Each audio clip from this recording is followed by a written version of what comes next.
Welcome to Vitronauts, our podcast that delves into the universe of Vitro. I'm your host, Andrea Hidalgo, and on the next episodes, we'll be talking about Vitro's projects, initiatives, and stories that shape and transform the future of Vitro. For our very first episode, we have one very special guest, VP of Corporate Communications, Ricardo Martinez, and we will be talking about Vitro's new positioning, makers of a bright future. So with no further ado, let's start with the conversation. What I would like the audience to understand is why did makers emerge? What is the context behind this project? One of the things that we're working in corporate communications with Vitro is how to create and how do we engage in an active corporate brand leadership or corporate brand management. And this is a practice that it truly gives a bigger differentiator, or it truly transforms the corporate brand into something that drives business growth. So there are several stages of it. And also, it was a very important moment in the organization. There are many things going on. We have several initiatives currently ongoing that are marking this as a very special moment for Vitro. So we have the Culture to Win initiative that started probably a little bit more than a year ago. There is the new configuration of businesses of creating Vitro International in order to position them in a better environment so they can foster growth and capture future growth opportunities.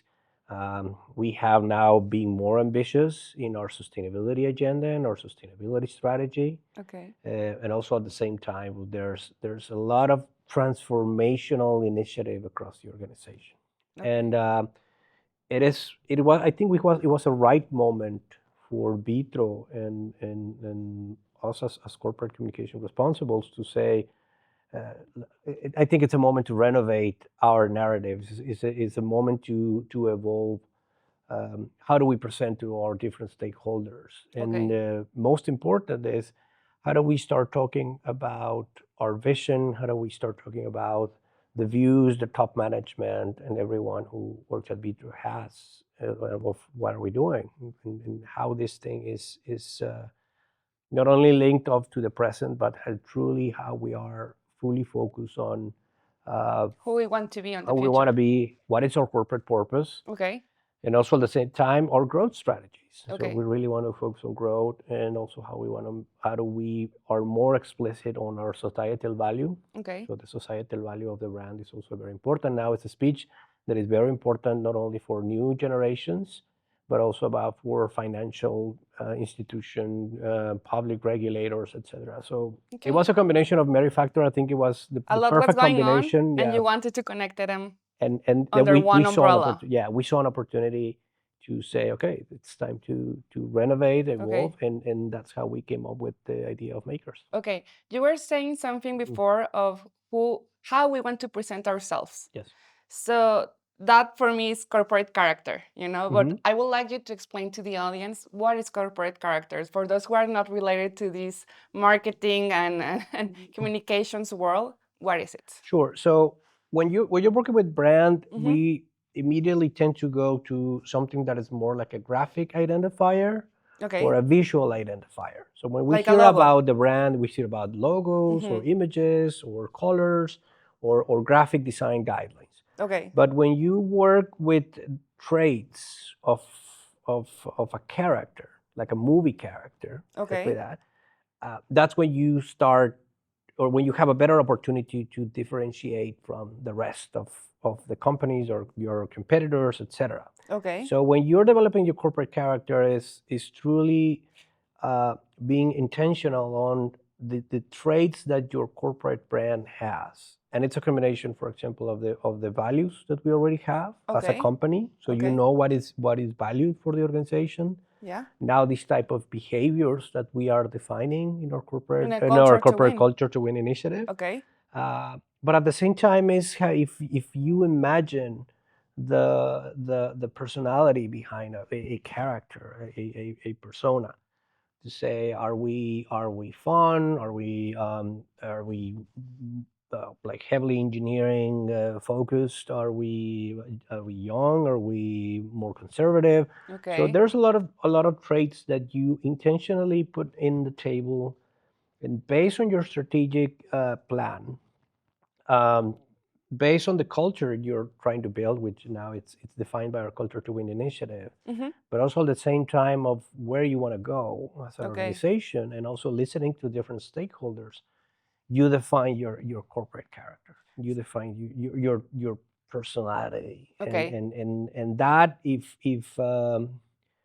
done properly, it truly becomes a strategic differentiator for Vitro, in this case for Vitro, versus other glass companies or competitors, other companies that probably are not in the same industry, but we also, let's say, quote unquote, compete. So, for example, for talent. So Yes. we are sitting in Monterrey, or headquarters sitting in Monterrey, or in Pittsburgh, or in different, or all the locations that we have, and we compete with talent. And sometimes this talent is not only about the glass manufacturing sector, et cetera. It's Yes. about um, all the staff functions, the administrative functions. You compete with other headquarters, with other companies, and and being or dedicate or invest into this type of initiative, it helps you to build a an additional differentiator beyond your products and everything that you offer as an employer. Okay, so the exercise will be like closing your eyes and imagine who is Vitra as a person. Yeah. So it's a person that lives our values and our base behaviors of our culture to win, is highly interested in growing and in sustainability, etc. No? Yes. So what are the stories that we should be that the people should be living or telling outside the company? Like, okay, you have your corporate character. What does this corporate character lives and tells outside and inside the company? Great. And that is a very important part, because there is no role within the organization Mm-hmm. that can say I have no business in supporting corporate brands. So every function within the organization has a space for contribution, Okay. because this corporate character is having a, let's say, a systematic approach of on how every single stakeholder interacts with the corporate brand. So it means it's a 360 degrees immersive experience. You're trying Okay. to create this type of thing. It's either how it looks, how it feels, how it sounds, How it talks, how it but behaves, how it everything. negotiates, how it performs, how it you know interact with different entities, or like different organizations within society. So uh, first is that we are building our corporate brands across the organization. So it's not only about a communications thing or a marketing thing or an Okay. advertising thing. Okay. And when you design your proposal, so in this case we came up with this new statement, which is makers of a bright future. Mm-hmm. Uh, if you go to one of your stakeholders and say, okay, how are you making a A bright bright future? future. So tell me. So Living it's it. not Okay. about the creativeness and the catchiness of the phrases. We call this reasons to believe. So give me Okay. all the reasons to believe that you are the maker of a bright future, or a maker of a bright future for your stakeholders. And in this case, we came up with uh, four priorities. It doesn't Okay. mean that there's the only one, but we want to focus on four.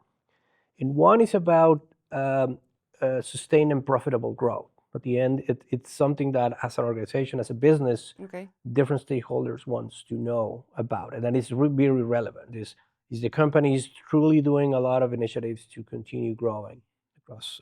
We are a company that's more than a century old, and at the same time, it's not about what we did in the past. It's what are we going to do to continue growing, and on that we're working to have uh, another 100 or not 200 years more Years. in vitro history.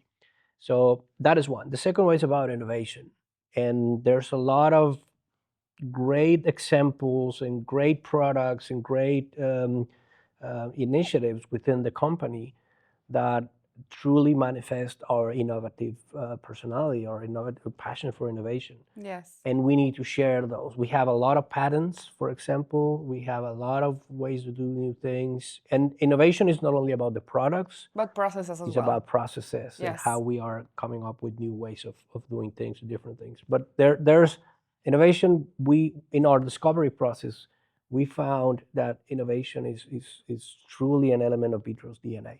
Okay. So we want to tell the stories about innovation. And as I mentioned, it's not about the products, it's about how do we innovate across the entire system, across Okay. the entire organization. The third one is about people.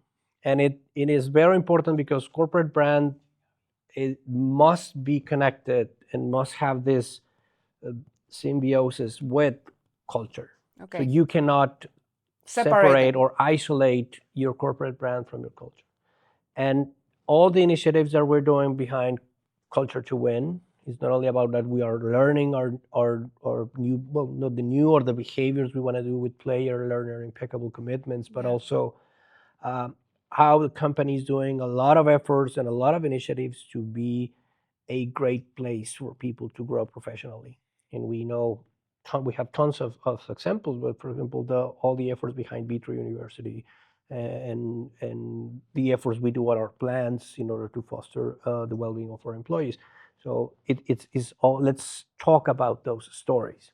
And last but not least is, as I mentioned, the ambitious sustainability agenda that the company is setting for the future. It's about a very strong um, intent to significantly improve the environmental profile of the company's operations. Okay. But alongside, it's not only about environmental; it's about how we're doing in terms of the social, and The how we are the community. communities of the social, and how we are engaging with the the nearby communities of our operations, with our people, with our talent, and also at the same time the effort we're doing to strengthen our corporate governance and how Okay. do we are becoming more and more solid in that arena and of the sustainability agenda. So these are the four stories we want to focus: growth, innovation, people and culture, and sustainability. In that way, that we can have a consistent, I would say, narrative or Mm-hmm. a consistent set of stories Mm-hmm.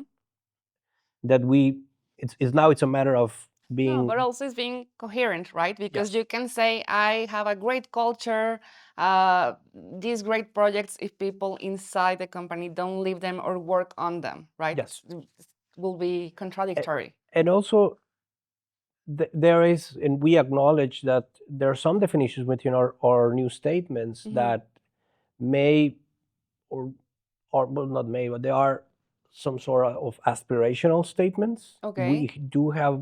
We have work to do in many fronts, Yes. and but that's how you share it and how you present it to your stakeholders to say, uh, maybe I have some 2 to 3 opportunities to strengthen my XYZ policies around sustainability. Fine, but I'm working on it.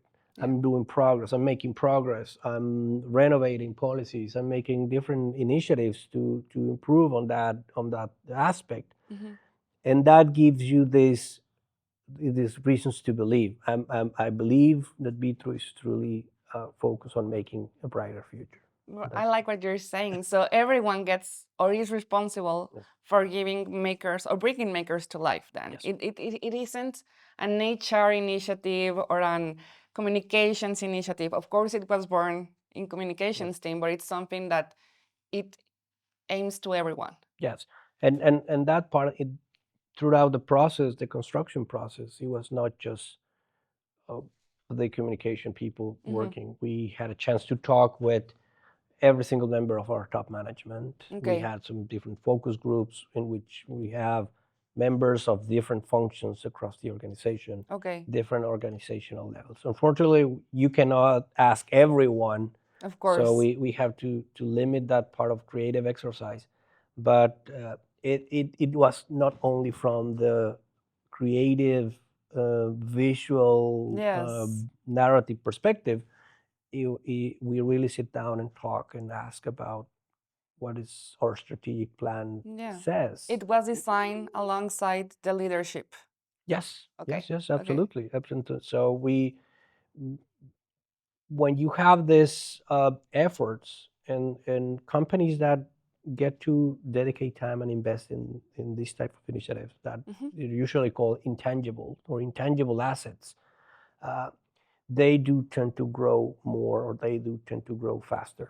So Okay. it's usually not something that you can fully see reflected on a balance sheet, but in the end game and the long run, yeah, these type of elements like establishing a solid Yes. corporate brand leadership or corporate brand management, uh, it becomes a catalyst for growth. Yes, I like what you're saying. We're venturing into this corporate brand leadership, or we are working on a model that sets like three levels of maturity.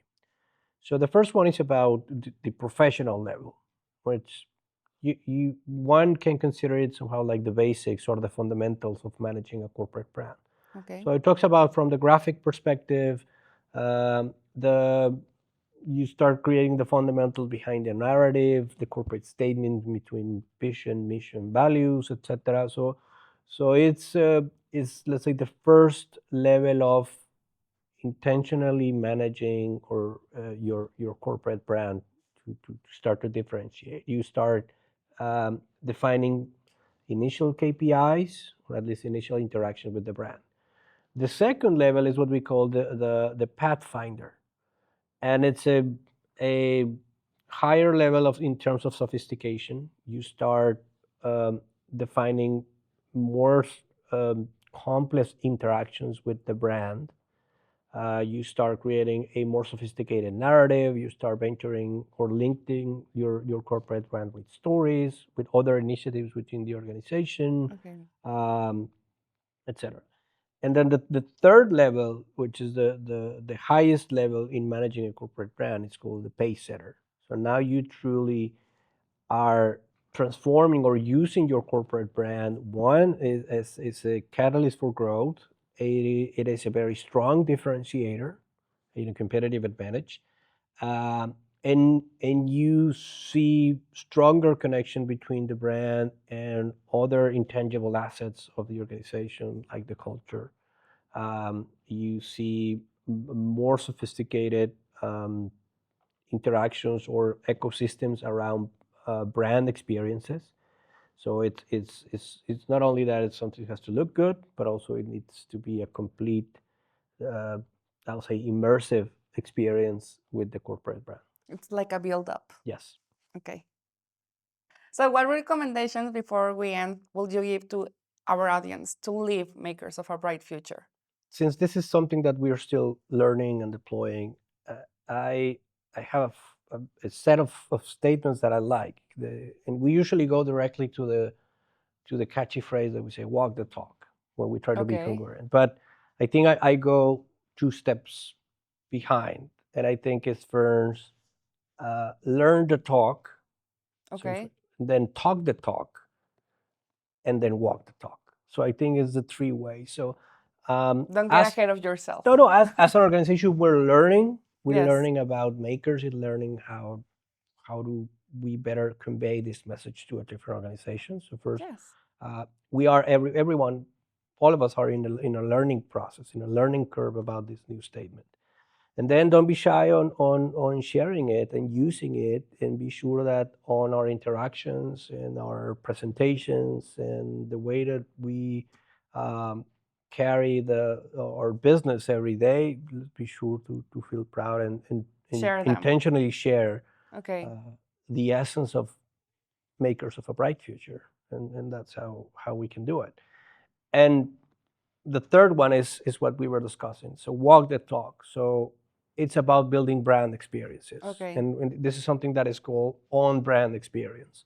So the acid test for this is um, in XYZ years, when we go out and we ask our different stakeholders about these attributes, the challenge is that they grant us this okay, I agree with you. And so in XYZ years, if we go out with all the stakeholders, say we have, I don't know, 5 years working on sharing stories about innovation, Yes. and then we go out and say, hey, do you think Beatrice is an innovative company? The Our perception outside. stakeholders should say, yes, I agree I that believe so. you are innovative. Okay. So, There's solid evidence of growth, uh, solid evidence and acknowledgement from different stakeholders about our robust and winning culture, etc. So that is the end game okay. of this, earning a spot, carving a spot in the world in terms of reputational character that we want to achieve. You want to achieve. Well, I can't wait for people to share their success stories, part of Makers of a Bright Future. Yes, it's and that's the I think that's the key. And Yes. you mentioned something that is very important. Brand experience in terms of corporate brand experience should be as even as possible. At every So level, at you're every saying, level or and in what do you every mean? area. Ah, okay. That, well, I know not all of us are like in the front line in the In plants or commercial any teams. efforts or in the manufacturing spaces. We have different or different natures of work across the organization, but that does not exclude us to say, Anyone. oh, I'm not in, I don't have a say. We are all negotiating with a vendor. We are all working with probably some bankers that Yes. we want to convince that Vitru is our great company to invest or to fund. Young minds that are looking for to start their careers right out of college and say, come on, come and try Come it, and join come and us. join us. And it is very important. Even the brand experience is for our own people. So us that we are already working at Vitro, that we are already part of this great company. Makers of a Bright Future applies to us And they're not also. only stories of the business, right? There are also No, people's stories that are worth telling outside. yeah, and we're telling inside And at also the inside. end. The, It's the not an external effort, it's an correct, inside, and first inside the company and then outside the and then company, you will say? outside. Okay. So you that's part of me that very congruent manifestation across all our stakeholders and us as employees. We are a stakeholder of the company, so Okay. we have these two hats. So one side we are being the makers of a bright future by executing our duties, but at the same time we are a key audience for our organization, and it it it is a key factor, and we are one to see a employees of a company fully convinced about this statement, or but at the same time fully engaged in making it happen. It's something that Will be seeing wonderful from to see. outside is something major, and also at the same time it gives you a competitive advantage that it's very hard to copy or very hard to surpass from other organizations. So our time is running up. I would like to thank you so much for coming and talking to us about makers. I don't know if you have one final note that you would like to share.